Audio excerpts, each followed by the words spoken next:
Book 5. Socrates, Glaucon, Adeimantus. Such is the good and true city or state, and the good man is of the same pattern. And if this is right, every other is wrong. And the evil is one which affects not only the ordering of the state, but also the regulation of the individual soul, and is exhibited in 4 forms. What are they? He said. I was proceeding to tell the order in which the 4 evil forms appeared to me to succeed one another, when Polemarchus, who was sitting a little way off, just beyond Adeimantus, began to whisper to him. Stretching forth his hand, he took hold of the upper part of his coat by the shoulder, and drew him towards him, leaning forward himself so as to be quite close, and saying something in his ear, of which I only caught the words, "Shall we let him off? Or what shall we do?" "Certainly not," said Adeimantus, raising his voice. Who is it?" I said. "Whom you are refusing to let off?" "You," he said. I repeated, "Why am I especially not to be let off?" "Why," he said, "we think that you are lazy and mean to cheat us out of a whole chapter which is a very important part of the story, and you fancy that we shall not notice your airy way of proceeding, as if it were self-evident to everybody that in the matter of women and children friends have all things in common." "And was I not right, Adeimantus?" "Yes," he said. "But what is right in this particular case, like everything else, requires to be explained, for community may be of many kinds. Please, therefore, to say what sort of community you mean. We have been long expecting that you would tell us something about the family life of your citizens, how they will bring children into the world and rear them when they have arrived, and, in general, what is the nature of this community of women and children, for we are of the opinion that the right or wrong management of such matters will have a great and paramount influence on the state, for good or for evil. And now, since the question is still undetermined, and you are taking in hand another state, we have resolved, as you heard, not to let you go until you give an account of all this." "To that resolution," said Glaucon, "you may regard me as saying agreed." Socrates, Adeimantus, Glaucon, Thrasymachus. "And without more ado," said Thrasymachus, "you may consider us all to be equally agreed." I said, "You do not know what you are doing in thus assailing me. What an argument are you raising about the state, just as I thought that I had finished, and was only too glad that I had laid this question to sleep, and was reflecting how fortunate I was in your acceptance of what I then said. You ask me to begin again at the very foundation, ignorant of what a hornet's nest of words you are stirring. Now I foresaw this gathering trouble, and avoided it." "For what purpose do you conceive that we have come here?" said Thrasymachus. To look for gold, or to hear discourse?" "Yes, but discourse should have a limit." "Yes, Socrates," said Glaucon, "and the whole of life is the only limit which wise men assign to the hearing of such discourses. But never mind about us. Take heart yourself, and answer the question in your own way. What sort of community of women and children is this which is to prevail among our guardians? And how shall we manage the period between birth and education, which seems to require the greatest care? Tell us how these things will be." "Yes, my simple friend, but the answer is the reverse of easy. Many more doubts arise about this than about our previous conclusions. For the practicability of what is said may be doubted, and looked at in another point of view. Whether the scheme, if ever so practicable, would be for the best is also doubtful. Hence, I feel a reluctance to approach the subject, lest our aspiration, my dear friend, should turn out to be a dream only. Fear not, he replied. For your audience will not be hard upon you. They are not skeptical or hostile. I said, My good friend, I suppose that you mean to encourage me by these words. Well, yes, he said. Then let me tell you that you are doing just the reverse. The encouragement which you offer would have been all very well had I myself believed that I knew what I was talking about. To declare the truth about matters of high interest, which a man honors and loves among wise men who love him, need occasion no fear or faltering in his mind. But to carry on an argument when you are yourself only a hesitating inquirer, which is my condition, is a dangerous and slippery thing. And the danger is not that I shall be laughed at, of which the fear would be childish, but that I shall miss the truth, where I have most need to be sure of my footing, and drag my friends after me in my fall. And I pray Nemesis not to visit upon me the words which I am going to utter. For I do indeed believe that to be an involuntary homicide is a less crime than to be a deceiver about beauty or goodness or justice in the matter of laws. And that is a risk which I would rather run among enemies than among friends, and therefore you do well to encourage me. Glaucon laughed and said, Well, then, Socrates, in case you and your argument do us any serious injury, you shall be acquitted beforehand, and shall not be held to be a deceiver. Take courage, then, and speak. Well, I said, the law says that when a man is acquitted, he is free from guilt, and what holds at law may hold in argument. Then why should you mind? Well, I replied, I suppose that I must retrace my steps and say what I perhaps ought to have said before in the proper place. The part of the men has been played out, and now properly enough comes the turn of the women. Of them I will proceed to speak, and the more readily since I am invited by you.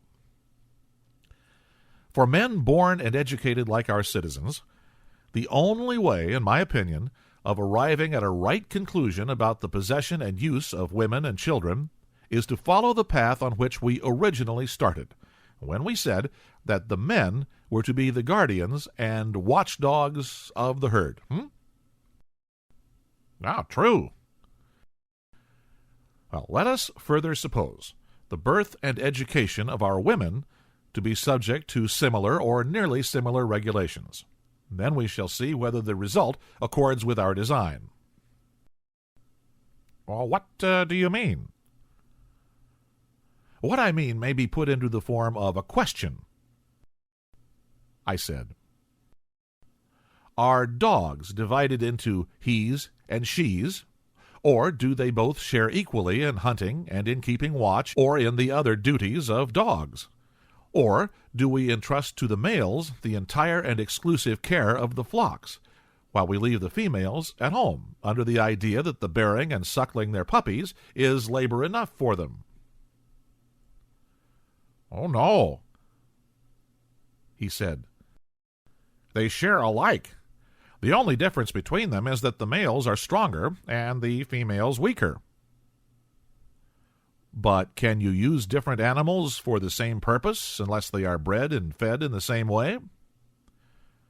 You cannot.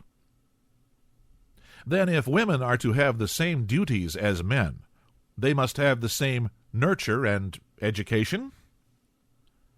Yes. The education which was assigned to the men was music and gymnastic. Yes.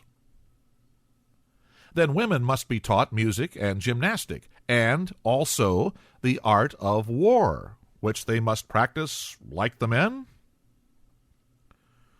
That is the inference, I suppose. I would rather expect, I said, that several of our proposals, if they are carried out, being unusual, may appear ridiculous. No doubt of it. Yes, and the most ridiculous thing of all will be the sight of women naked in the palestra, exercising with the men, especially when they are no longer young. They certainly will not be a vision of beauty, any more than the enthusiastic old men who, in spite of wrinkles and ugliness, continue to frequent the gymnasia. Yes, indeed, he said. According to present notions, the proposal would be thought ridiculous. But then, I said, as we have determined to speak our minds, we must not fear the jests of the wits, which will be directed against this sort of innovation. How they will talk of women's attainments both in music and gymnastics, and above all about their wearing armor and riding upon horseback. Very true, he replied. Yet, having begun, we must go forward to the rough places of the law, at the same time begging of these gentlemen for once in their life to be serious. Not long ago, as we shall remind them, the Hellenes were of the opinion, which is still generally received among the barbarians, that the sight of a naked man was ridiculous and improper. And when first the Cretans and then the Lacedaemonians introduced the custom, the wits of that day might equally have ridiculed the innovation. No doubt. But when experience showed that to let all things be uncovered was far better than to cover them up, and the ludicrous effect to the outward eye vanished before the better principle which reason asserted, then the man was perceived a fool who directs the shafts of his ridicule at any other sight but that of folly and vice, or seriously inclines to weigh the beautiful by any other standard but that of the good. Very true, he replied. First, then, whether the question is to be put in jest or in earnest, let us come to an understanding about the nature of woman. Is she capable of sharing either wholly or partially in the actions of men, or not at all? And is the art of war one of those arts in which she can or cannot share? That will be the best way of commencing the inquiry, and will probably lead to the fairest conclusion. That will be much the best way. Shall we take the other side first and begin by arguing against ourselves? In this manner the adversary's position will not be undefended. No, why not? He said. Then, let us put a speech into the mouths of our opponents. They will say, Socrates and Glaucon, no adversary need convict you, for you yourselves, at the first foundation of the state, admitted the principle that everybody was to do the one work suited to his own nature. And certainly, if I am not mistaken, such an admission was made by us. And do not the natures of men and women differ very much indeed? And we shall reply, of course they do. Then we shall be asked, whether the tasks assigned to men and to women should not be different, and such as are agreeable to their different natures. Well, certainly they should. But if so, have you not fallen into a serious inconsistency in saying that men and women, whose natures are so entirely different, ought to perform the same actions? What defense will you make for us, my good sir, against anyone who offers these objections? That is not an easy question to answer when asked suddenly, and I shall and I do beg of you to draw out the case on our side. These are the objections, Glaucon, and there are many others of a like kind, which I foresaw long ago. They made me afraid and reluctant to take in hand any law about the possession and nature of women and children. "By Zeus," he said, "the problem to be solved is anything but easy." "Why, yes," I said. "But the fact is that when a man is out of his depth, whether he has fallen into a little swimming bath or into mid-ocean, he has to swim all the same." "Very true." "And must we not swim and try to reach the shore? We will hope that Arion's dolphin or some other miraculous help may save us." "I suppose so," he said. "Well then, let us see if any way of escape can be found. We acknowledge, did we not, that different natures ought to have different pursuits, and that men's and women's natures are different. And now what are we saying? That different natures ought to have the same pursuits? This is the inconsistency which is charged upon us." "Precisely." "Verily, Glaucon," I said, "glorious is the power of the art of contradiction." "Why do you say so?" "Because I think that many a man falls into the practice against his will. When he thinks that he is reasoning, he is really disputing, just because he cannot define and divide, and so know that of which he is speaking, and he will pursue a merely verbal opposition in the spirit of contention and not of fair discussion." "Yes," he replied, "such is very often the case. But what has that to do with us and our argument?" "A great deal. For there is certainly a danger of our getting unintentionally into a verbal opposition." "Oh, in what way?" "Why, we valiantly and pugnaciously insist upon the verbal truth, that different natures ought to have different pursuits. But we never considered at all what was the meaning of sameness or difference of nature, or why we distinguished them when we assigned different pursuits to different natures and the same to the same natures."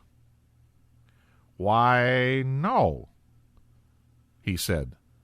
"That was never considered by us." I said, "Suppose that, by way of illustration, we were to ask the question whether there is not an opposition in nature between bald men and hairy men. And if this is admitted by us, then if bald men are cobblers, we should forbid the hairy men to be cobblers, and conversely." "That would be a jest," he said. "Yes," I said, "a jest. And why? Because we never meant, when we constructed the state, that the opposition of natures should extend to every difference, but only to those differences which affected the pursuit in which the individual is engaged. We should have argued, for example, that a physician and one who is in mind a physician may be said to have the same nature." "True." "Whereas the physician and the carpenter have different natures?" "Well, certainly."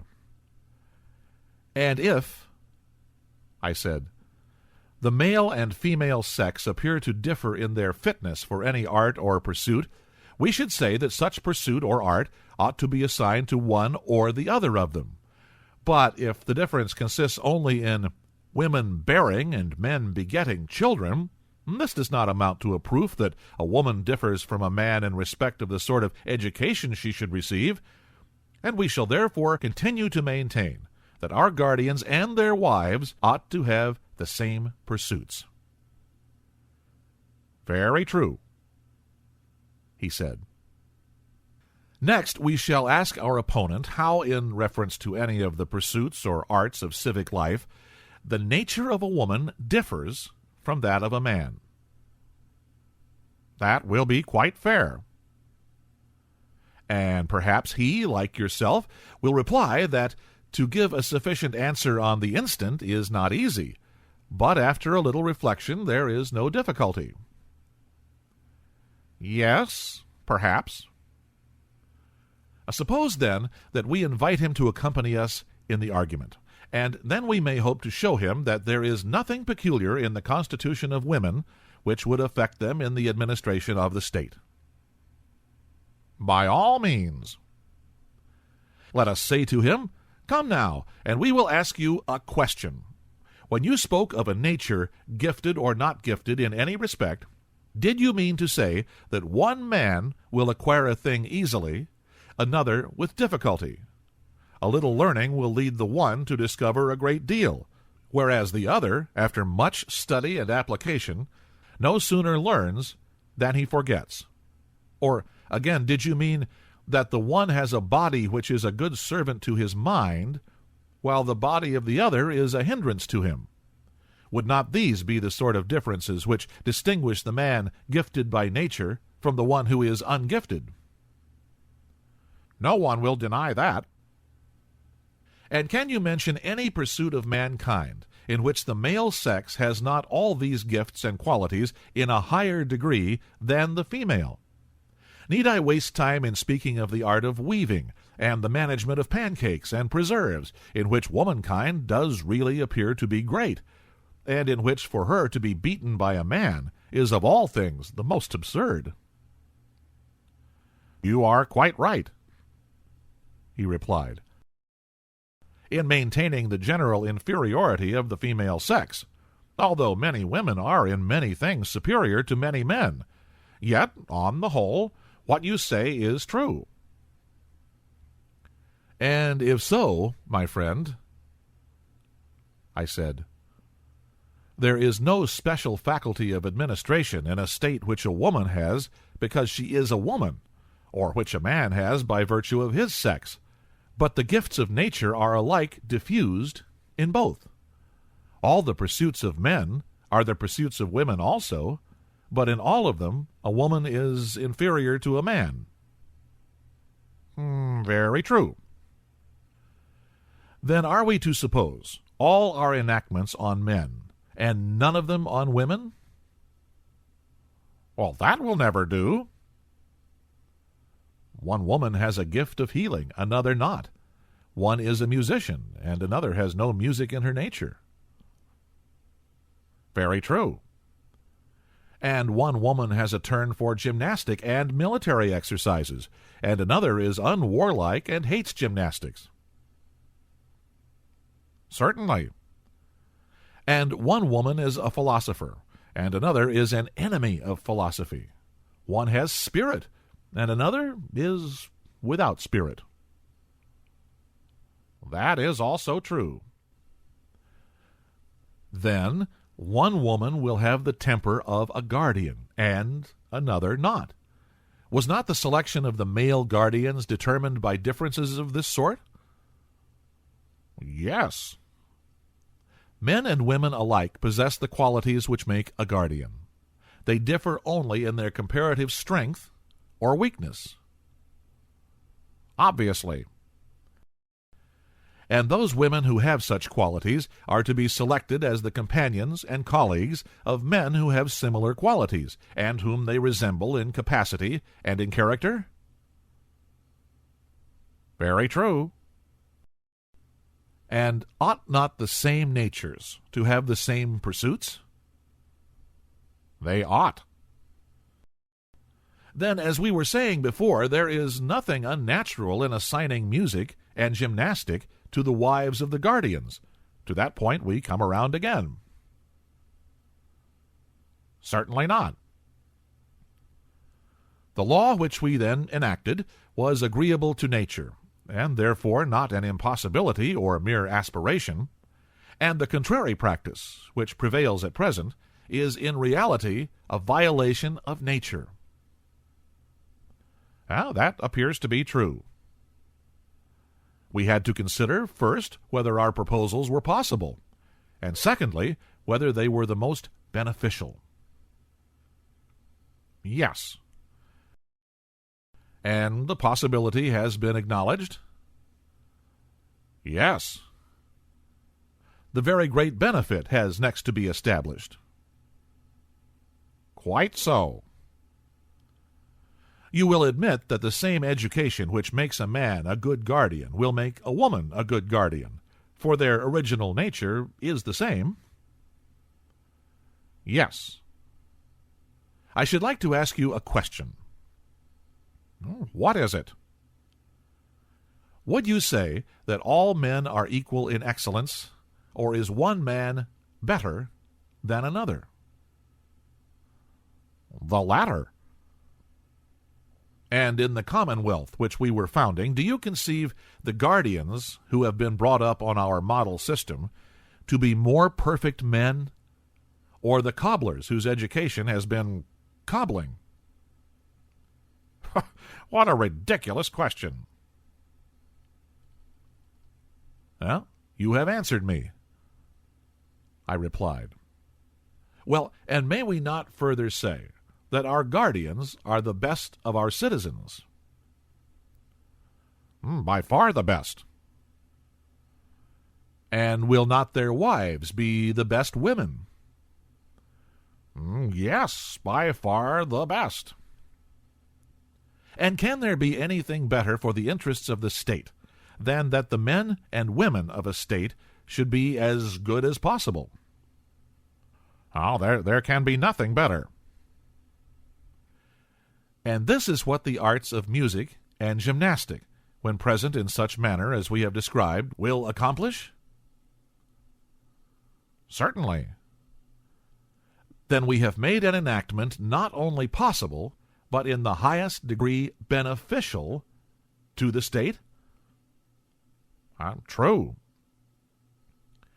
Then let the wives of our guardians strip, for their virtue will be their robe, and let them share in the toils of war and the defense of their country. Only in the distribution of labors the lighter are to be assigned to the women, who are the weaker natures. But, in other respects, their duties are to be the same. And as for the man who laughs at naked women exercising their bodies from the best of motives, in his laughter he is plucking a fruit of unripe wisdom, and he himself is ignorant of what he's laughing at, or what he is about. For that is and ever will be the best of sayings, that the useful is the noble, and the hurtful is the base. Very true. Well, here then is one difficulty in our law about women, which we may say that we have now escaped. The wave has not swallowed us up alive for enacting that the guardians of either sex should have all their pursuits in common.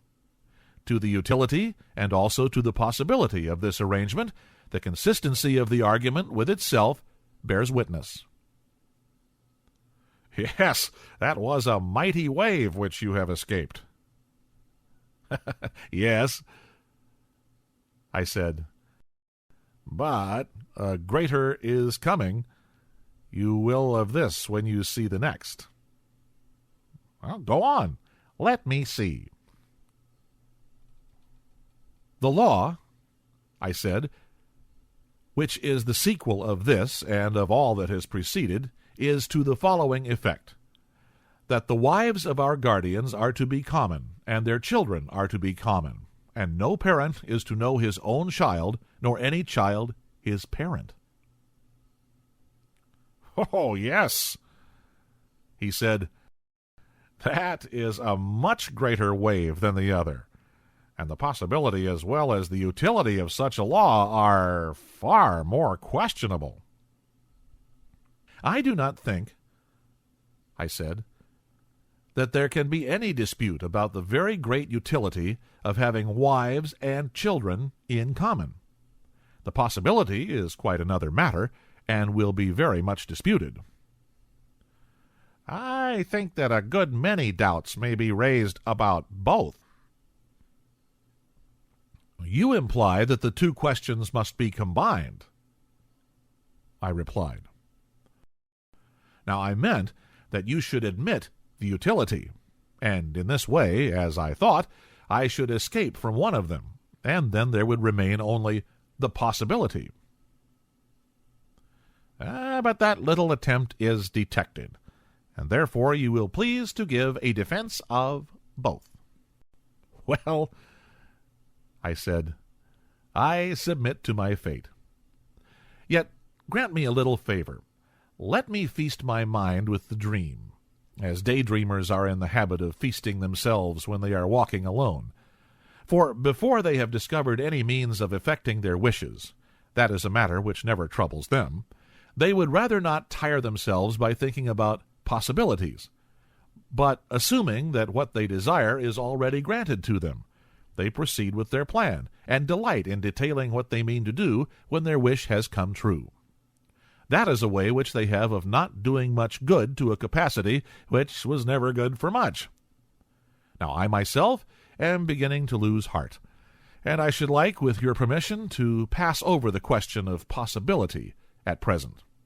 Assuming, therefore, the possibility of the proposal, I shall now proceed to inquire how the rulers will carry out these arrangements, and I shall demonstrate that our plan, if executed, will be of the greatest benefit to the state and to the guardians. First of all, then, if you have no objection, I will endeavor with your help to consider the advantages of the measure, and thereafter the question of possibility. I have no objection. Proceed. First, I think that if our rulers and their auxiliaries are to be worthy of the name which they bear, there must be willingness to obey in the one, and the power of command in the other. The guardians must themselves obey the laws, and they must also imitate the spirit of them in any details which are entrusted to their care. Well, that is right, he said. You, I said, who are their legislator, having selected the men, will now select the women, and give them to them. They must be, as far as possible, of like natures with them, and they must live in common houses and meet at common meals. None of them will have anything specially his or her own. They will be together, and will be brought up together, and will associate at gymnastic exercises. And so they will be drawn by a necessity of their natures to have intercourse with each other. Necessity is not too strong a word, I think. Yes, he said. Necessity, not geometrical, but another sort of necessity which lovers know, and which is far more convincing and constraining to the mass of mankind. True, I said. And this, Glaucon, like all the rest, must proceed after an orderly fashion. In a city of the blessed, licentiousness is an unholy thing, which the rulers will forbid. Yes, he said, and it ought not to be permitted. Then clearly the next thing will be to make matrimony sacred in the highest degree. And what is most beneficial will be deemed sacred? Exactly. And how can marriages be made most beneficial? That is a question which I put to you because I see in your house dogs for hunting, and of the nobler sort of birds not a few. Now, I beseech you, do tell me, have you ever attended to their pairing and breeding? In what particulars? Why, in the first place, although they are all of a good sort, are not some better than others? True. And do you breed from them all indifferently, or do you take care to breed from the best only? Oh, from the best. And do you take the oldest or the youngest, or only those of ripe age? Why, choose only those of ripe age. And if care was not taken in the breeding, your dogs and birds would greatly deteriorate. Well, certainly. And the same of horses and animals in general. Oh, undoubtedly. Good heavens, my dear friend, I said. What consummate skill will our rulers need if the same principle holds of the human species? Well, certainly the same principle holds. But why does this involve any particular skill? Because, I said, our rulers will often have to practice upon the body corporate with medicines. Now you know that when patients do not require medicines, but have only to be put under a regimen, the inferior sort of practitioner is deemed to be good enough. But when medicine has to be given, the doctor should be more of a man. Well, that is quite true, he said. But to what are you alluding? I mean, I replied, that our rulers will find a considerable dose of falsehood and deceit necessary for the good of their subjects. We were saying that the use of all these things regarded as medicines might be of advantage. And we were very right. And this lawful use of them seems likely to be often needed in the regulations of marriages and births. Well, how so? Why, I said, the principle has been already laid down that the best of either sex should be united with the best as often, and the inferior with the inferior as seldom, as possible, and that they should rear the offspring of the one sort of union, but not of the other, if the flock is to be maintained in first-rate condition. Now these goings-on must be a secret, which the rulers only know. But there will be a further danger of our herd, as the guardians may be termed, breaking out into rebellion. Ah, very true. Had we not better appoint certain festivals, at which we will bring together the brides and the bridegrooms, and sacrifices will be offered, and suitable hymeneal songs composed by our poets? The number of weddings is a matter which must be left to the discretion of the rulers, whose aim will be to preserve the average of population. There are many other things which they will have to consider, such as the effects of wars and diseases and any similar agencies, in order, as far as this is possible, to prevent the state from becoming either too large or too small. Certainly, he replied. We shall have to invent some ingenious kind of lots, which the less worthy may draw on each occasion of our bringing them together, and then they will accuse their own ill luck, and not the rulers. To be sure, he said. And I think that our braver and better youth, besides their other honors and rewards, might have greater facilities of intercourse with women given them. Their bravery will be a reason, and such fathers ought to have as many sons as possible. True. And the proper officers, whether male or female or both, for offices are to be held by women as well as by men. Yes. The proper officers will take the offspring of the good parents to the pen or fold, and there they will deposit them with certain nurses who dwell in a separate quarter. But the offspring of the inferior, or of the better when they chance to be deformed, will be put away in some mysterious, unknown place, as they should be. Yes, he said. That must be done if the breed of the guardians is to be kept pure. They will provide for their nurture, and will bring the mothers to the fold when they are full of milk, taking the greatest possible care that no mother recognizes her own child, and other wet nurses may be engaged if more are required.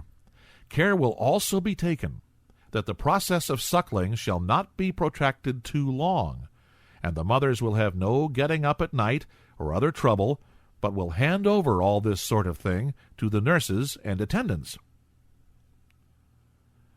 You suppose the wives of our guardians to have a fine, easy time of it when they are having children?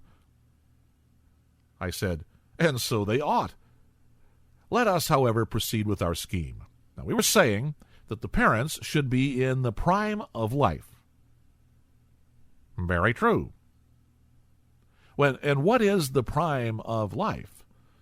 May it not be defined as a period of about 20 years in a woman's life and 30 in a man's?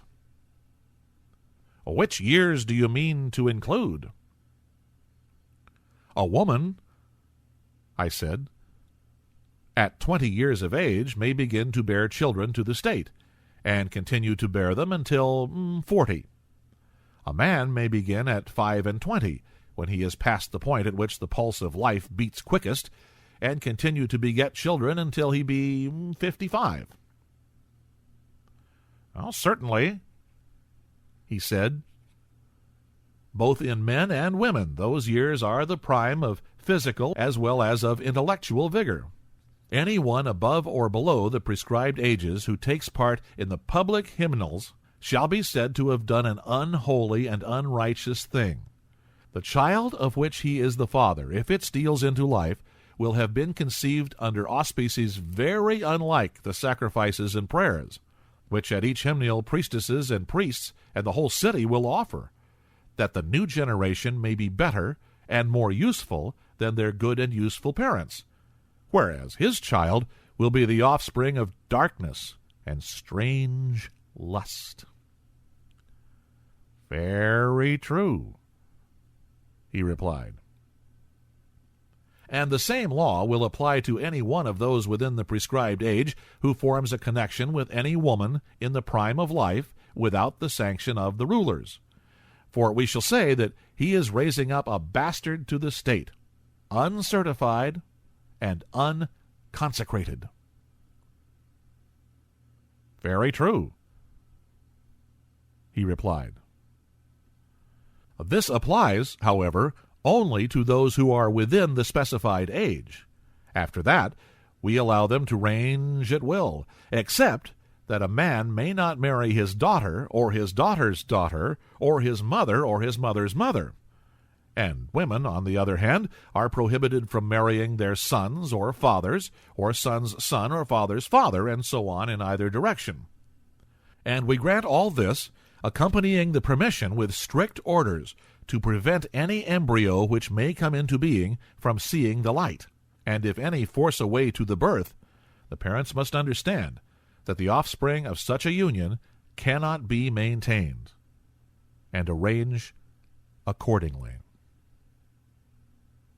That also, he said, is a reasonable proposition, but how will they know who are fathers and daughters and so on? They will never know. The way will be this: dating from the date of the hymnal, the bridegroom, who was then married, will call all the male children who were born in the 7th and 10th month afterwards his sons, and the female children his daughters, and they will call him father. And he will call their children his grandchildren, and they will call the elder generation grandfathers and grandmothers. All who were begotten at the time when their fathers and mothers came together will be called their brothers and sisters, and these, as I was saying, will be forbidden to intermarry. This, however, is not to be understood as an absolute prohibition of the marriage of brothers and sisters. If the lot favors them, and they receive the sanction of the Pythian oracle, the law will allow them. Quite right, he replied. Such is the scheme, Glaucon, according to which the guardians of our state are to have their wives and families in common. And now you would have the argument show that this community is consistent with the rest of our polity, and also that nothing can be better. Would you not? Yes, certainly. Shall we try to find a common basis by asking of ourselves what ought to be the chief aim of the legislator in making laws and in the organization of a state? What is the greatest good, and what is the greatest evil? And then consider whether our previous description has the stamp of the good or of the evil. By all means. Can there be any greater evil than discord and distraction and plurality where unity ought to reign, or any greater good than the bond of unity? There cannot. And there is unity where there is community of pleasures and pains, where all the citizens are glad or grieved on the same occasions of joy and sorrow? Well, no doubt. Yes, and where there is no common but only private feeling, a state is disorganized. When you have one half of the world triumphing and the other plunged in grief at the same events happening to the city or the citizens? Certainly. Such differences commonly originate in a disagreement about the use of the terms mine and not mine, his and not his. Exactly so. And is not the best ordered state in which the greatest number of persons apply the terms mine and not mine in the same way to the same thing? Quite true. Or that again which most nearly approaches to the condition of the individual, as in the body, when but a finger of one of us is hurt, the whole frame, drawn towards the soul as a center, and forming one kingdom under the ruling power therein, feels the hurt, and sympathizes altogether with the part affected, and we say that the man has a pain in his finger. And the same expression is used about any other part of the body, which has a sensation of pain at suffering or of pleasure at the alleviation of suffering. Very true, he replied. And I agree with you that in the best ordered state there is the nearest approach to this common feeling which you describe. Then when any one of the citizens experiences any good or evil, the whole state will make his case their own, and will either rejoice or sorrow with him? Yes, he said. That is what will happen in a well-ordered state.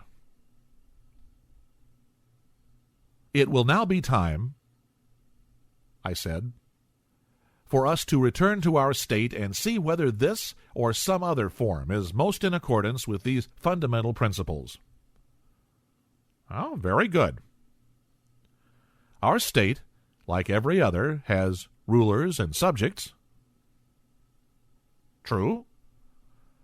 All of whom will call one another citizens. Of course. But is there not another name which people give to their rulers in other states? Generally they call them masters, but in democratic states they simply call them rulers. And in our state, what other name beside that of citizens do the people give the rulers? They are called saviors and helpers, he replied. And what do the rulers call the people? They are maintainers and foster fathers. And what do they call them in other states? Slaves. And what do the rulers call one another in other states? Fellow rulers. And what in ours? Fellow guardians. Did you ever know an example in any other state of a ruler who would speak of one of his colleagues as his friend and of another as not being his friend? Yes, very often. And the friend he regards and describes as one in whom he has an interest, and the other as a stranger in whom he has no interest? Exactly. But would any of your guardians think or speak of any other guardian as a stranger? Certainly he would not, for every one whom they met will be regarded by them either as a brother or sister, or father or mother, or son or daughter, or as the child or parent of those who are thus connected with him. Capital, I said. But let me ask you once more. Shall they be a family in name only, Or shall they in all their actions be true to the name? For example, in the use of the word father, would the care of a father be implied, and the filial reverence and duty and obedience to him which the law commands? And is the violator of these duties to be regarded as an impious and unrighteous person, who is not likely to receive much good either at the hands of God or of man? Are these to be, or not to be, the strains which the children will hear repeated in their ears by all the citizens about those who are intimated to them to be their parents and the rest of their kinsfolk? These, he said, and none other. For what can be more ridiculous than for them to utter the names of family ties with the lips only, and not to act in the spirit of them? Then in our city the language of harmony and concord will be more often heard than in any other. As I was describing before, when anyone is well or ill, the universal word will be with me, "It is well," or "It is ill." Most true. And agreeably to this mode of thinking and speaking, were we not saying that they will have their pleasures and pains in common? Yes, and so they will. And they will have a common interest in the same thing which they will alike call my own. And having this common interest, they will have a common feeling of pleasure and pain. Yes, far more so than in other states. And the reason of this, over and above the general constitution of the state, will be that the guardians will have a community of women and children. That will be the chief reason. And this unity of feeling we admitted to be the greatest good, as was implied in our own comparison of a well-ordered state to the relation of the body and the members when affected by pleasure or pain. That we acknowledged, and very rightly.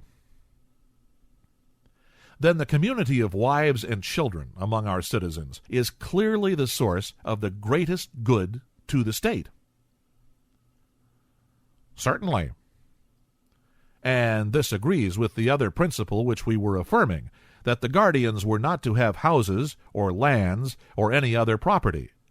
Their pay was to be their food, which they were to receive from the other citizens, and they were to have no private expenses, for we intended them to preserve their true character of guardians. Right, he replied. Both the community of property and the community of families, as I am saying, tend to make them more truly guardians. They will not tear the city in pieces by differing about mine and not mine, each man dragging any acquisition which he has made into a separate house of his own, where he has a separate wife and children and private pleasures and pains. But all will be affected, as far as may be, by the same pleasures and pains, because they are all of one opinion about what is near and dear to them, and therefore they all tend towards a common end. Certainly, he replied. And as they have nothing but their persons which they can call their own, suits and complaints will have no existence among them. They will be delivered from all those quarrels of which money or children or relations are the occasion. Of course they will.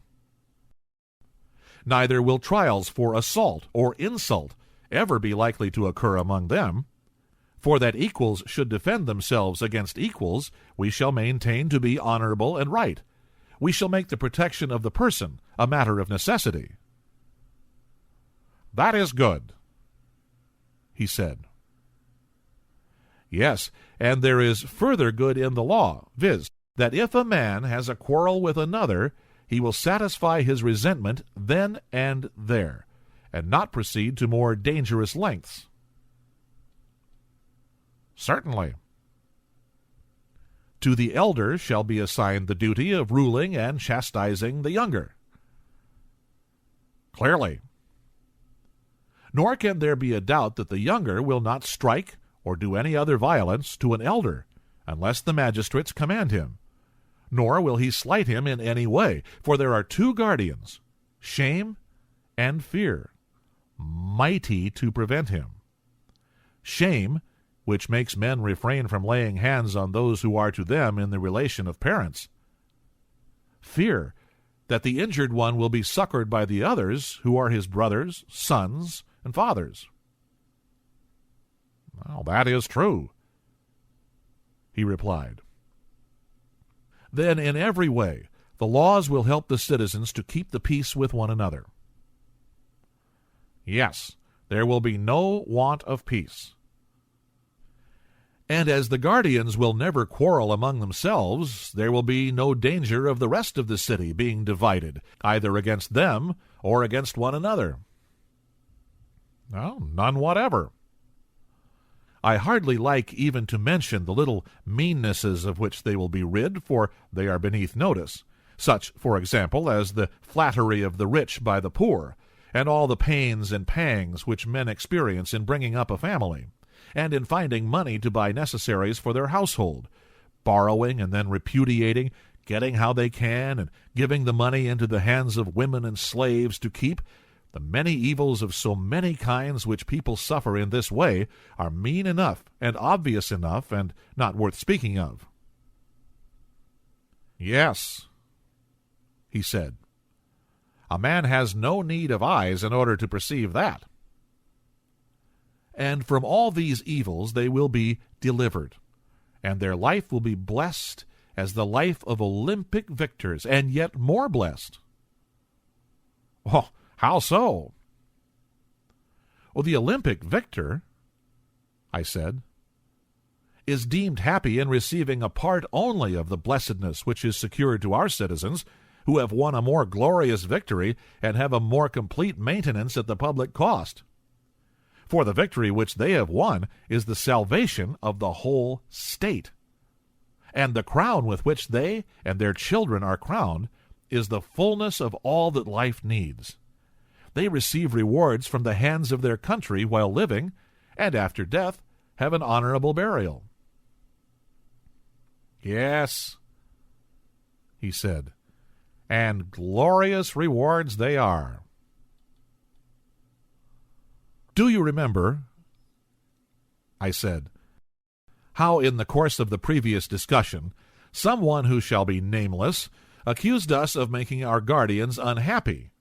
They had nothing and might have possessed all things, to whom we replied that if an occasion offered, we might perhaps hereafter consider this question, but that, as at present advised, we would make our guardians truly guardians, and that we were fashioning the state with a view to the greatest happiness, not of any particular class, but of the whole? Yes, I remember. And what do you say now that the life of our protectors is made out to be far better and nobler than that of Olympic victors? Is the life of shoemakers or any other artisans or of husbandmen to be compared with it? Certainly not. At the same time, I ought here to repeat what I have said elsewhere, that if any of our guardians shall try to be happy in such a manner that he will cease to be a guardian, and is not content with this safe and harmonious life, which in our judgment is of all lives the best, but infatuated by some youthful conceit of happiness which gets up into his head, shall seek to appropriate the whole state to himself, then he will have to learn how wisely Hesiod spoke when he said, "Half is more than the whole."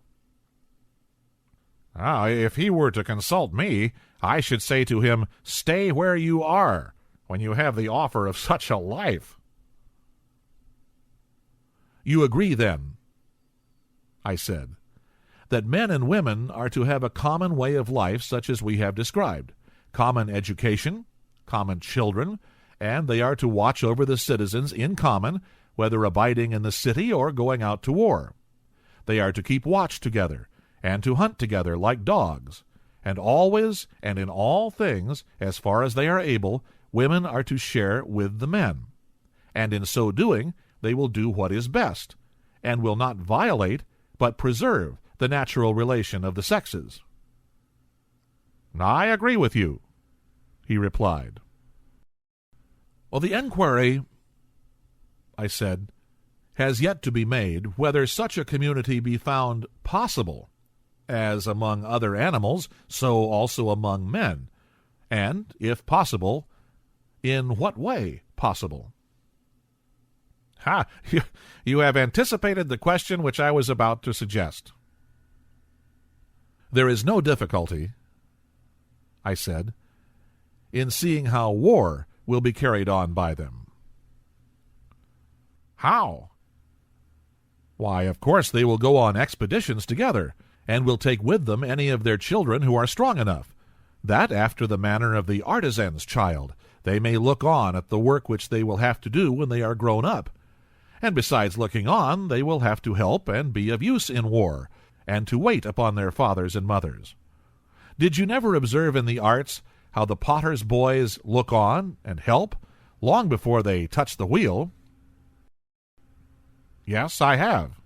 And shall potters be more careful in educating their children and in giving them the opportunity of seeing and practicing their duties than our guardians will be?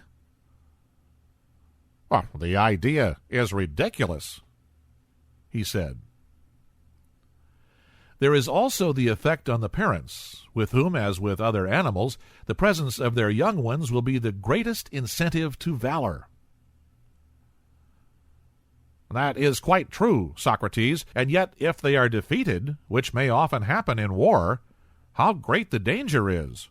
The children will be lost as well as their parents, and the state will never recover.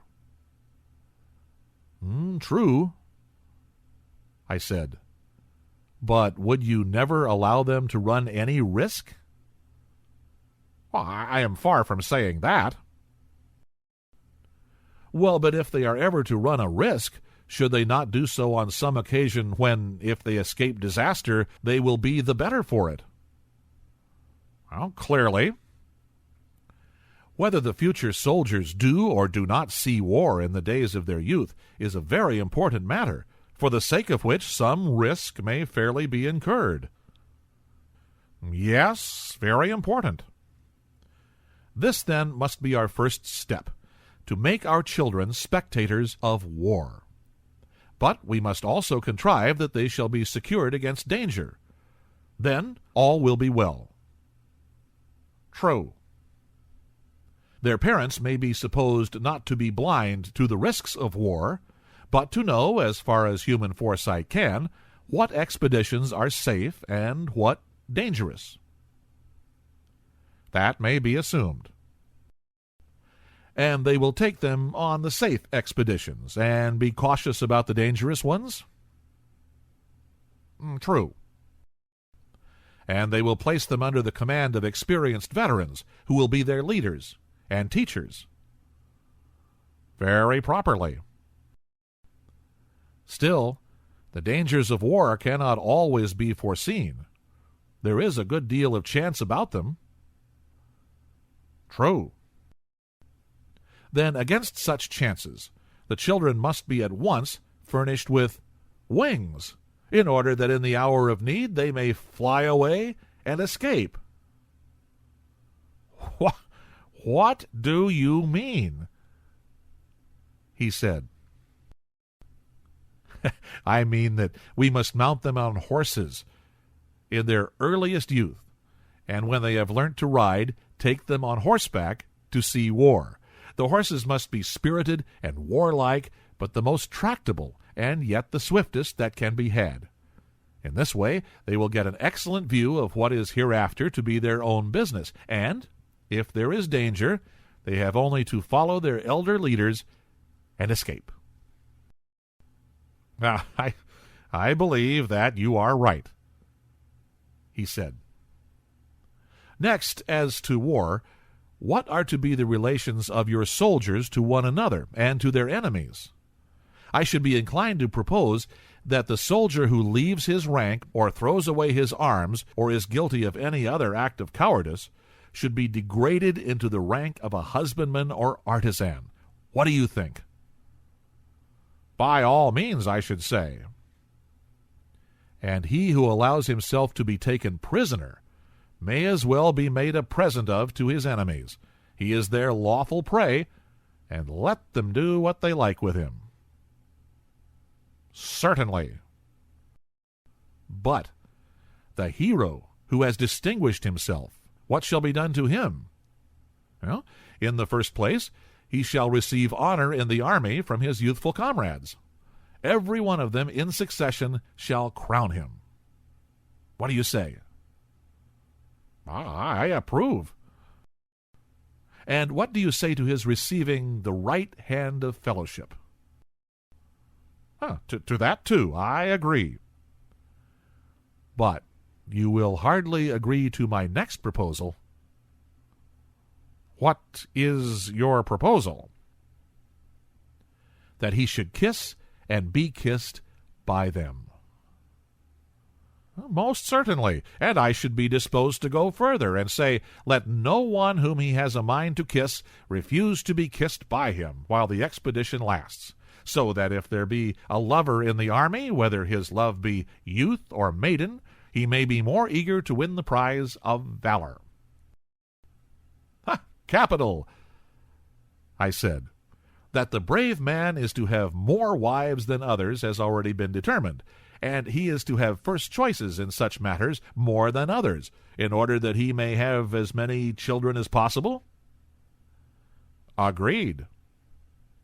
Again, there is another matter, in which, according to Homer, brave youths should be honored. For he tells us how Ajax, after he had distinguished himself in battle, was rewarded with long sheens, which seemed to be a compliment appropriate to a hero in the flower of his age, being not only a tribute of honor, but also a very strengthening thing. Now, most true, he said. Then in this, I said, Homer shall be our teacher, and we too, at sacrifices and on the like occasions, will honor the brave according to the measure of their valor, whether men or women, with hymns and those other distinctions which we were mentioning, also with seats of precedence, and meats, and full cups. And in honoring them, we shall at the same time be training them. That, he replied, is excellent. Yes, I said. And when a man dies gloriously in war, shall we not say in the first place that he is of the golden race? To be sure. Nay, have we not the authority of Hesiod, for affirming that when they are dead, they are holy angels upon the earth, authors of good, averters of evil, the guardians of speech-gifted men? Yes, and we accept his authority. We must learn of the god how we are to order the sepulture of divine and heroic personages, and what is to be their special distinction, and we must do as he bids. By all means. And in ages to come, we will reverence them and kneel before their sepulchres as at the graves of heroes. And not only they, but any who are deemed preeminently good, whether they die from age or in any other way, shall be admitted to the same honors. That is very right, he said. Next, how shall our soldiers treat their enemies? What about this? In what respect do you mean? First of all, in regard to slavery, do you think it right that Hellenes should enslave Hellenic states, or allow others to enslave them if they can help? Should not their custom be to spare them, considering the danger which there is that the whole race may one day fall under the yoke of the barbarians? Now, to spare them is infinitely better. Then no Hellene should be owned by them as a slave. That is a rule which they will observe, and advise the other Hellenes to observe. Certainly, he said. They will in this way be united against the barbarians, and will keep their hands off one another. Next, as to the slain, ought the conquerors, I said, to take anything but their armor, Does not the practice of despoiling an enemy afford an excuse for not facing the battle? Cowards skulk about the dead, pretending that they are fulfilling a duty, and many an army before now has been lost from this love of plunder. Oh, very true. And is there not illiberality and avarice in robbing a corpse, and also a degree of meanness and womanishness in making an enemy of the dead body, when the real enemy has flown away and left only his fighting gear behind him?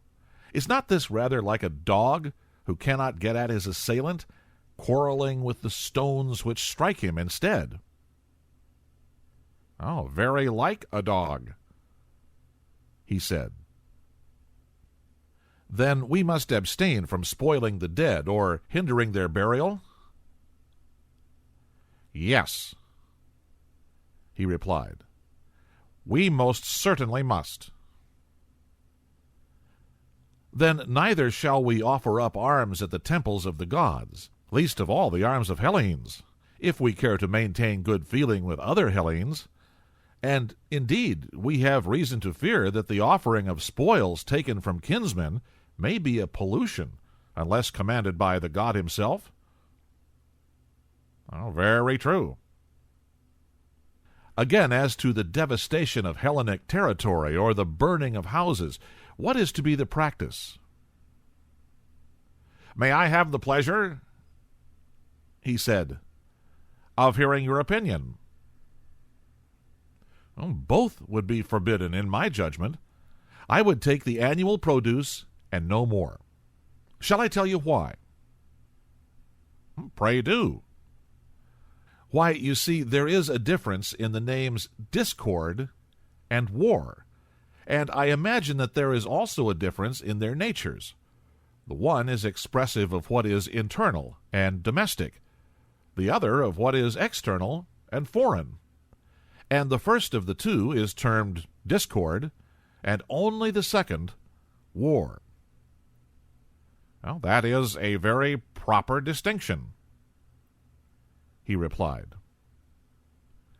And may I not observe with equal propriety that the Hellenic race is all united together by ties of blood and friendship, and alien and strange to the barbarians? Very good, he said. And therefore, when Hellenes fight with barbarians, and barbarians with Hellenes, they will be described by us as being at war when they fight, and by nature enemies, and this kind of antagonism should be called war. But when Hellenes fight with one another, we shall say that Hellas is then in a state of disorder and discord, they being by nature friends, and such enmity is to be called discord. I agree. Consider then, I said, when that which we have acknowledged to be discord occurs, and a city is divided, if both parties destroy the lands, and burn the houses of one another, how wicked does the strife appear! No true lover of his country would bring himself to tear in pieces his own nurse and mother. There might be reason in the conqueror depriving the conquered of their harvest, but still they would have the idea of peace in their hearts, and would not mean to go on fighting forever. Yes, he said, that is a better temper than the other. And will not the city which you are founding be an Hellenic city?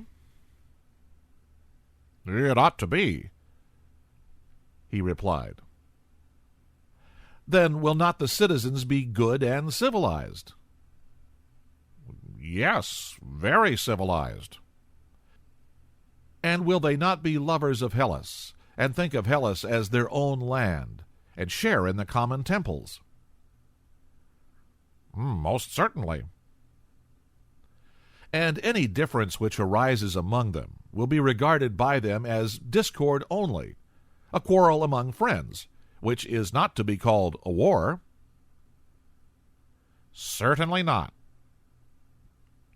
Then they will quarrel as those who intend some day to be reconciled. Certainly. They will use friendly correction, but will not enslave or destroy their opponents. They will be correctors, not enemies. Just so. And as they are Hellenes themselves, they will not devastate Hellas, nor will they burn houses, nor even suppose that the whole population of a city, men, women, and children, are equally their enemies. For they know that the guilt of war is always confined to a few persons, and that the many are their friends. And for all these reasons they will be unwilling to waste their lands and raze their houses. Their enmity to them will only last until the many innocent sufferers have compelled the guilty few to give satisfaction. I agree, he said, that our citizens should thus deal with their Hellenic enemies, and with barbarians as the Hellenes now deal with one another. Then let us enact this law also for our guardians, that they are neither to devastate the lands of Hellenes, nor to burn their houses. Agreed. And we may agree also in thinking that these, all our previous enactments, are very good. But still I must say, Socrates, that if you are allowed to go on in this way, you will entirely forget the other question which at the commencement of this discussion you thrust aside. Is such an order of things possible, and how, if at all? For I am quite ready to acknowledge that the plan which you propose, if only feasible, would do all sorts of good to the state. I will add what you have omitted, that your citizens will be the bravest of warriors, and will never leave their ranks, for they will all know one another, and each will call the other father, brother, son. And if you suppose the women to join their armies, whether in the same rank or in the rear, either as a terror to the enemy or as auxiliaries in case of need, I know that they will then be absolutely invincible. And there are many domestic advantages which might also be mentioned, and which I also fully acknowledge. But, as I admit all these advantages, and as many more as you please, if only this state of yours were to come into existence, we need say no more about them. Assuming, then, the existence of the state, let us now turn to the question of possibility and ways and means. The rest may be left. If I loiter for a moment, you instantly make a raid upon me, I said, and have no mercy. I have hardly escaped the first and second waves, and you seem not to be aware that you are now bringing upon me the third, which is the greatest and heaviest. When you have seen and heard the third wave, I think you will be more considerate, and will acknowledge that some fear and hesitation was natural respecting a proposal so extraordinary as that which I have now to state and investigate. The more appeals of this sort which you make, he said, the more determined are we that you shall tell us how such a state is possible. Speak out, and at once.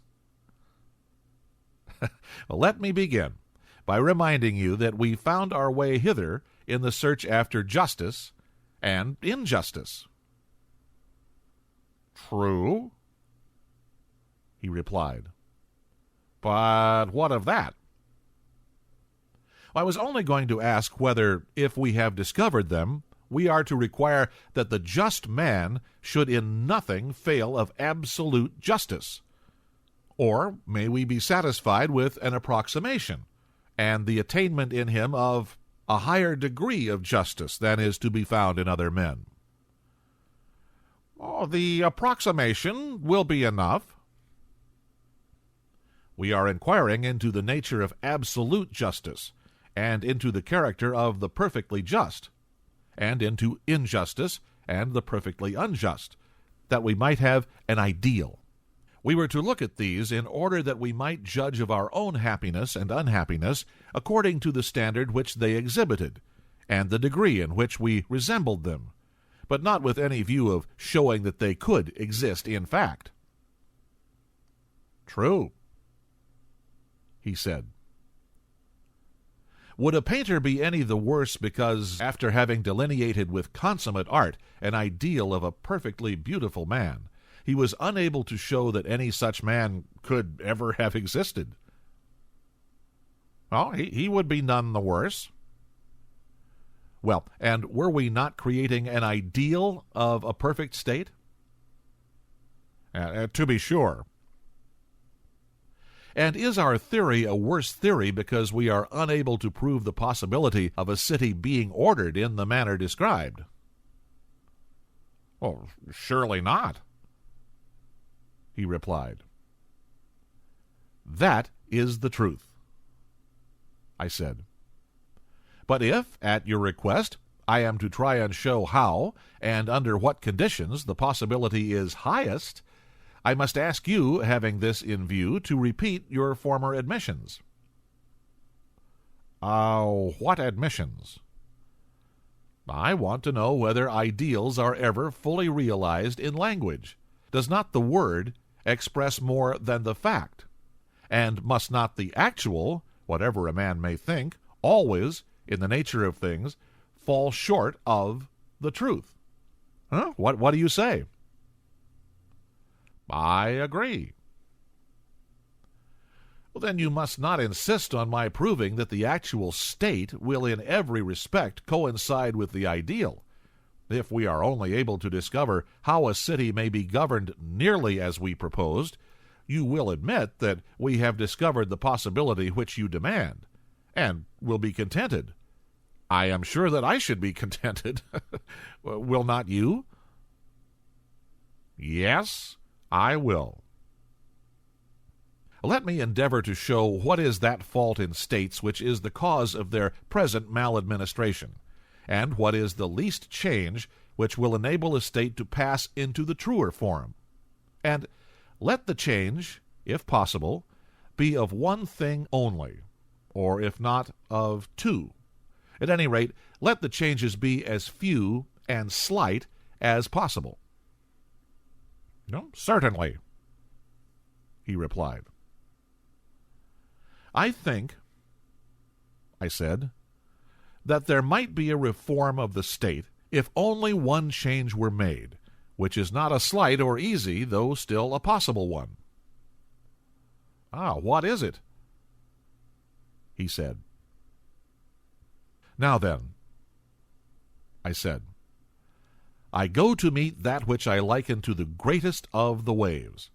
Yet shall the word be spoken, even though the wave break and drown me in laughter and dishonor, and do you mark my words?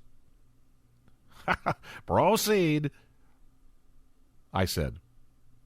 Well, until philosophers are kings, or the kings and princes of this world have the spirit and power of philosophy, and political greatness and wisdom meet in one, and those commoner natures who pursue either to the exclusion of the other are compelled to stand aside, cities will never have rest from their evils, nor the human race, as I believe. And then only will this our state have a possibility of life, and behold the light of day. Such was the thought, my dear Glaucon, which I would fain have uttered if it had not seemed so extravagant. For to be convinced that in no other state can there be happiness, private or public, is indeed a hard thing. Socrates, what do you mean? I would have you consider that the word which you have uttered is one at which numerous persons, and very respectable persons too, in a figure pulling off their coats all in a moment, and seizing any weapon that comes to hand, will run at you might and main before you know where you are, intending to do heaven knows what. And if you don't prepare an answer, and put yourself in motion, you will be prepared by their fine wits, and no mistake. Oh, you got me into the scrape, I said. And I was quite right. However, I will do all I can to get you out of it, but I can only give you good will and good advice, and perhaps I may be able to fit answers to your questions better than another. That is all. And now, having such an auxiliary, you must do your best to show the unbelievers that you are right. I ought to try, I said, since you offer me such invaluable assistance. And I think that if there is to be a chance of our escaping, we must explain to them whom we mean when we say that philosophers are to rule the state. Then we shall be able to defend ourselves. There will be discovered to be some natures who ought to study philosophy and to be leaders in the state, and others who are not born to be philosophers and are meant to be followers rather than leaders. Well, then now for a definition, he said. Follow me, I said, and I hope that I may in some way or other be able to give you a satisfactory explanation.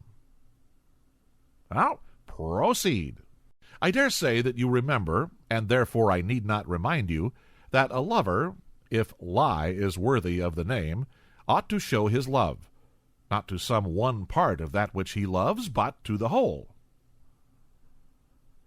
I really do not understand, and therefore beg of you to assist my memory. Another person, I said, might fairly reply as you do, but a man of pleasure like yourself ought to know that all who are in the flower of youth do somehow or other raise a pang or emotion in a lover's breast, and are thought by him to be worthy of his affectionate regards. Is not this a way which you have with the fair? One has a snub nose, and you praise his charming face. The hooked nose of another has, you say, a royal look, while he who is neither snubbed nor hooked has the grace of regularity. The dark visage is manly. The fair are children of the gods, and to the sweet honey pale, as they are called, what is the very name but the invention of a lover who talks in diminutives, and is not adverse to paleness, if appearing on the cheek of youth? In a word, there is no excuse which you will not make, and nothing which you will not say, in order not to lose a single flower that blooms in the springtime of youth. If you make me an authority in matters of love, for the sake of argument, I assent. And what do you say of lovers of wine? Do you not see them doing the same?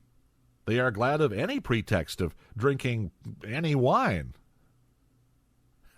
Very good.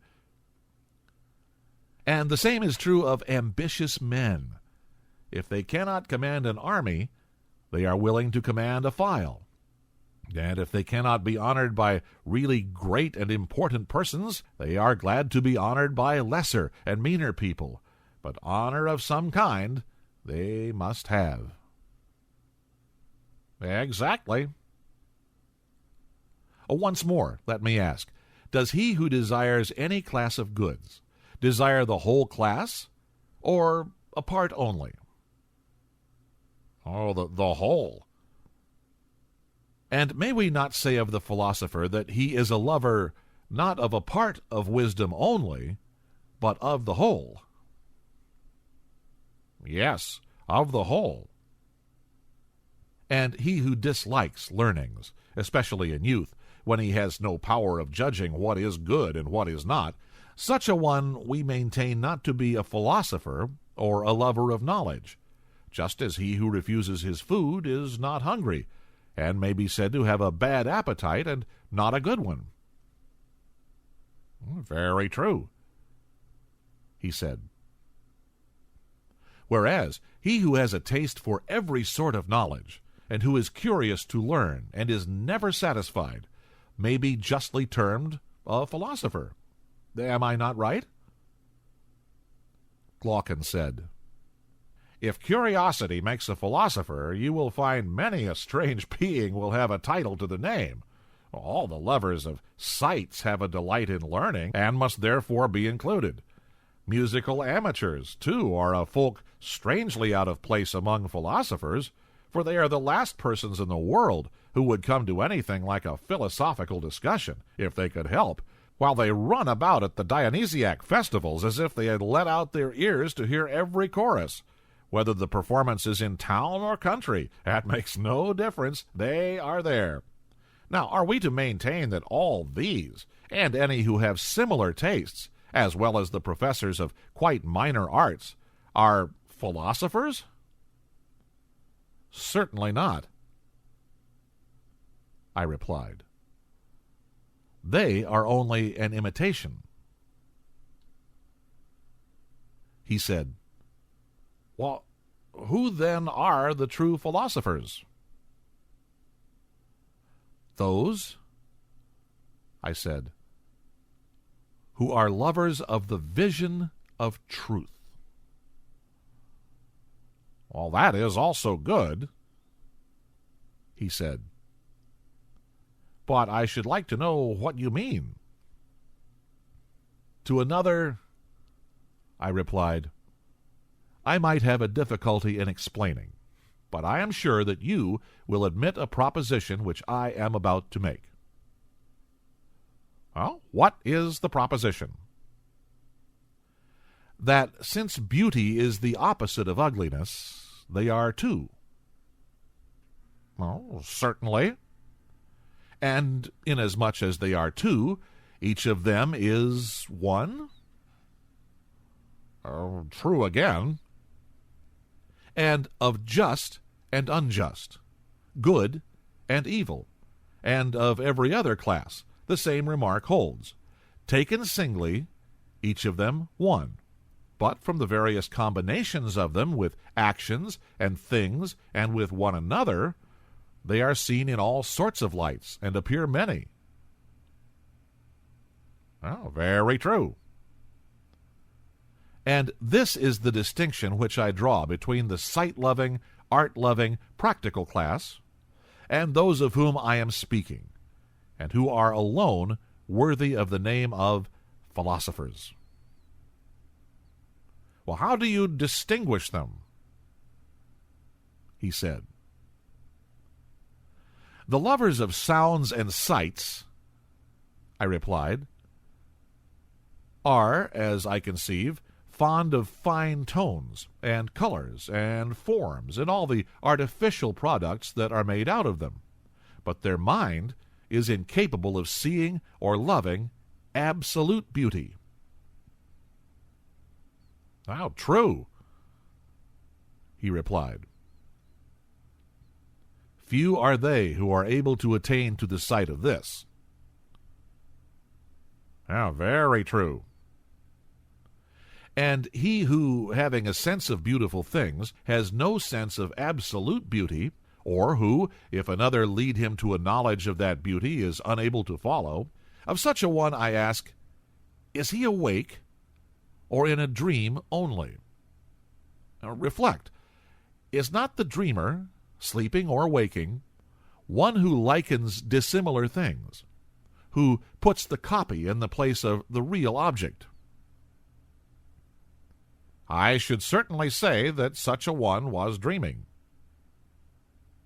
But take the case of the other, who recognizes the existence of absolute beauty, and is able to distinguish the idea from the objects which participate in the idea, neither putting the objects in the place of the idea, nor the idea in the place of the objects. Now, is he a dreamer, or is he awake? He is wide awake. And may we not say that the mind of the one who knows has knowledge, and that the mind of the other, who opines only, has opinion? Certainly. But suppose that the latter should quarrel with us and dispute our statement. Can we administer any soothing cordial or advice to him, without revealing to him that there is a sad disorder in his wits? We must certainly offer him some good advice, he replied. Well, come then, and let us think of something to say to him. Shall we begin by assuring him that he is welcome to any knowledge which he may have, and that we are rejoiced at his having it? But we should like to ask him a question. Does he who has knowledge know something or nothing? You must answer for him. I answer that he knows something. Well, something that is or is not. Something that is. For how can that which is not ever be known? And are we assured, after looking at the matter from many points of view, that absolute being is, or may be, absolutely known, but that the utterly non-existent is utterly unknown? Well, nothing can be more certain. Good. But if there be anything which is of such a nature as to be and not to be, that will have a place intermediate between pure being and the absolute negation of being. Yes, between them. And as knowledge corresponded to being, and ignorance of necessity to non-being, for that intermediate between being and non-being, there has to be discovered a corresponding intermediate between ignorance and knowledge. If there be such? Certainly. Do we admit the existence of opinion? Undoubtedly. And being the same with knowledge, or another faculty? Another faculty. Then opinion and knowledge have to do with different kinds of matter, corresponding to this difference of faculties? Yes. And knowledge is relative to being, and knows being. But before I proceed further, I will make a division. Well, what division? I will begin by placing faculties in a class by themselves. They are powers in us, and in all other things, by which we do as we do. Sight and hearing, for example, I should call faculties. Have I clearly explained the class which I mean? Yes, I quite understand. Then let me tell you my view about them. I do not see them, and therefore the distinctions of fire, color, and the like, which enable me to discern the differences of some things, do not apply to them. In speaking of a faculty, I think only of its sphere and its result. And that which has the same sphere and the same result, I call the same faculty. But that which has another sphere and another result, I call different. Would that be your way of speaking? Yes. And will you be so very good as to answer one more question? Would you say that knowledge is a faculty? Or in what class would you place it? Certainly knowledge is a faculty, and the mightiest of all faculties. And is opinion also a faculty? Certainly, he said. For opinion is that with which we are able to form an opinion. And yet you were acknowledging a little while ago that knowledge is not the same as opinion. Why, yes, he said. Well, how can any reasonable being ever identify that which is infallible with that which errs? An excellent answer, proving, I said, that we are quite conscious of a distinction between them. Yes. Then knowledge and opinion, having distinct powers, have also distinct spheres, or subject matters. Well, that is certain. being is the sphere or subject matter of knowledge, and knowledge is to know the nature of being? Yes. And opinion is to have an opinion? Yes. And do we know what we opine? Or is the subject matter of opinion the same as the subject matter of knowledge? Nay, he replied. That has been already disproven. If difference in faculty implies difference in the sphere or subject matter, and if, as we were saying, opinion and knowledge are distinct faculties, then the sphere of knowledge and of opinion cannot be the same. Then if being is the subject matter of knowledge, something else must be the subject matter of opinion. Yes, something else. Well then, is not being the subject matter of opinion? Or rather, how can there be an opinion at all about not being? Reflect. When a man has an opinion, has he not an opinion about something? Can he have an opinion which is an opinion about nothing? Impossible. He who has an opinion about some one thing. Yes. And not being is not one thing, but, properly speaking, nothing. True. Of not being, ignorance was assumed to be the necessary correlative. Of being, knowledge. True, he said. Then opinion is not concerned either with being or with not being. Not with either. And can therefore neither be ignorance nor knowledge. That seems to be true. But is opinion to be sought without and beyond either of them, in a greater clearness than knowledge, or in a greater darkness than ignorance? In neither. Then I suppose that opinion appears to you to be darker than knowledge, but lighter than ignorance. Both, and in no small degree.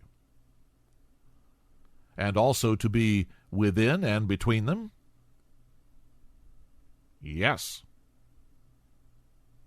Then you would infer that opinion is intermediate. No question.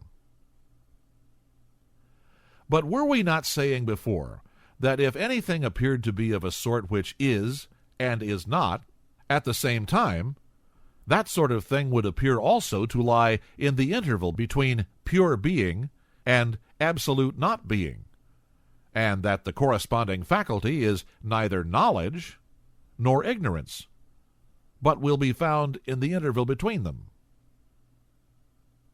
True. And in that interval, there has now been discovered something which we call opinion. There has. Then what remains to be discovered is the object which partakes equally of the nature of being and not being, and cannot rightly be termed either, pure and simple. This unknown term, when discovered, we may truly call the subject of opinion, and assign each to its proper faculty, the extremes to the faculties of the extremes, and the mean to the faculty of the mean. True.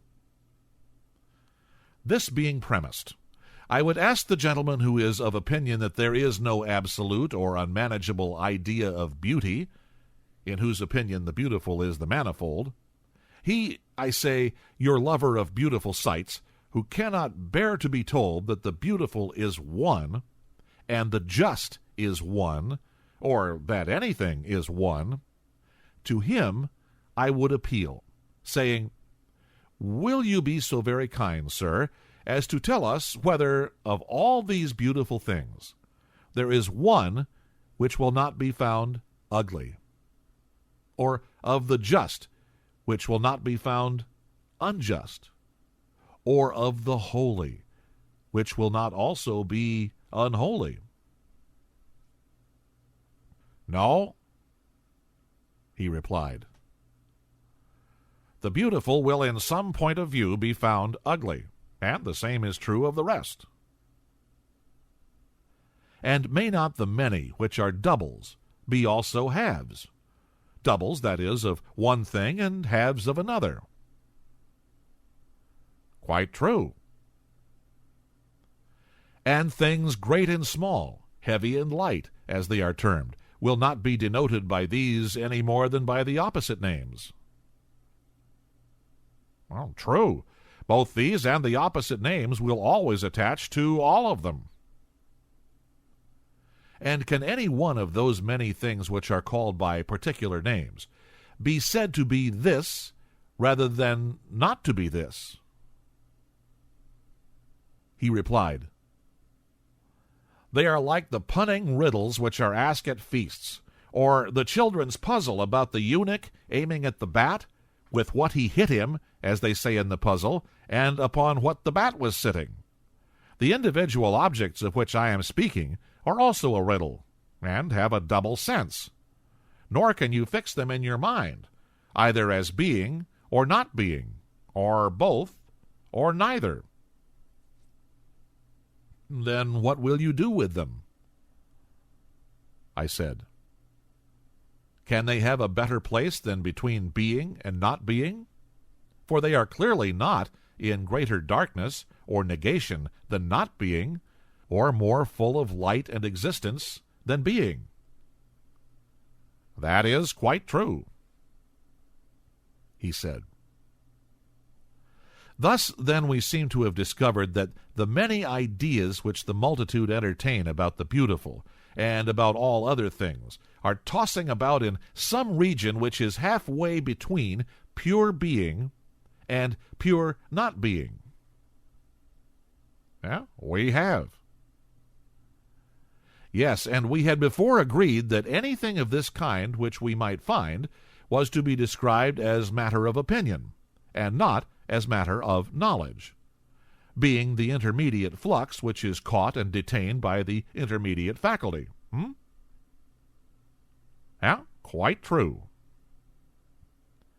Then those who see the many beautiful, and who yet neither see absolute beauty, nor can follow any guide who points the way thither, who see the many just, and not absolute justice, and the like, such persons may be said to have opinions, but not knowledge.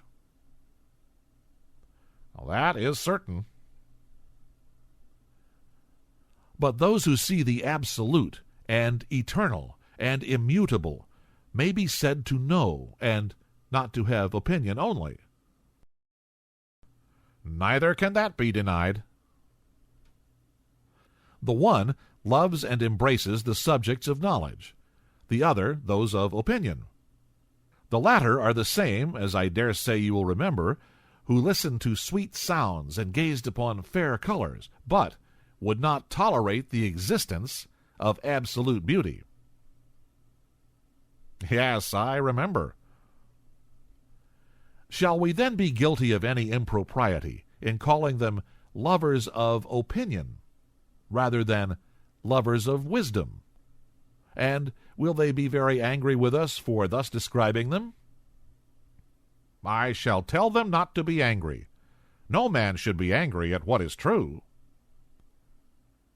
But those who love the truth in each thing are to be called lovers of wisdom, and not lovers of opinion. Assuredly.